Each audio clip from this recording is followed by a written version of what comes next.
AP CM Jaganmohan రెడ్డిపై Puthalapattu MLA MS బాబు ధిక్కార స్వరం వినిపించారు. దళితులకు జగన్ ఎలాంటి న్యాయమూ చేయలేదంటూ ఆగ్రహం వ్యక్తం చేశారు. నా బీసీ, నా ఎస్సీ, నా ఎస్టీ అంటున్న జగన్ దళితుల పట్ల ఎందుకు నిర్లక్ష్యంగా వ్యవహరిస్తున్నారని బాబు మండిపడ్డారు.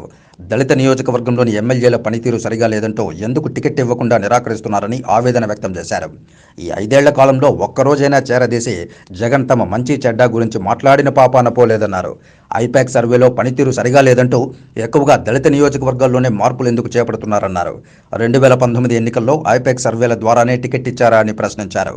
పార్టీ కోసం కుటుంబాన్ని, వ్యాపారాన్ని అన్నీ వదులుకుని 5 ఏళ్లు పార్టీ ప్రజాసేవలో లీనమైపోయినట్లు వెల్లడించారు. 5 ఏళ్లుగా నియోజకవర్గంలో పార్టీ పెద్దలు, మంత్రులు చెప్పినట్లే నడుచుకున్నానని వెల్లడించారు. ఈ దఫా పూతలపట్టు టికెట్ ఆశించవద్దని సీఎం జగన్ చెప్పడం జరిగిందన్నారు. డబ్బులిస్తే ఐపాక్ వాళ్లు సర్వే ఫలితాలు ఎలాగైనా మారుస్తారని దుయ్యబట్టారు. పార్టీలో టికెట్ల విషయంలో దళితులకు అన్యాయం జరుగుతోందన్నారు. తాను ఎప్పటికీ వైసీపీలోనే ఉంటానని, తమ మంత్రి పెద్దిరెడ్డి రామచంద్రారెడ్డి తనకు న్యాయం చేస్తారని ఆశిస్తున్నట్లు తెలిపారు. మా తప్పు ఏముండదని కూడా ఆయన ఒకసారి తెలియజేస్తున్నారు. పిలిపించి 1 ఇయర్కి ఒకసారి పిలిపించి మీరు చేసే పద్ధతి కరెక్టే కాదు, మీరు ఇది చేసింది ఇది తప్పు, ప్రజలతో మీరు కరెక్ట్ లేదా, లేదు నువ్వు చేసింది కరెక్టా, నా ఒక్క వ్యక్తిగత కరెక్ట్ లేదా అన్నది కూడా అడిగుండొచ్చు.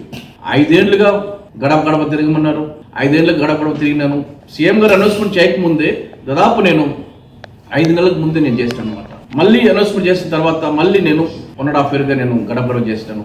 చిత్తూరు జిల్లాలో నేను చేయకుండా, ఎవరు చేయకుండా అన్నీ పూర్తి చేసినాను అనమాట. సీఎం గారేమో మీరు గడప గడప చేయండి, నేను చూసుకుంటున్నారు.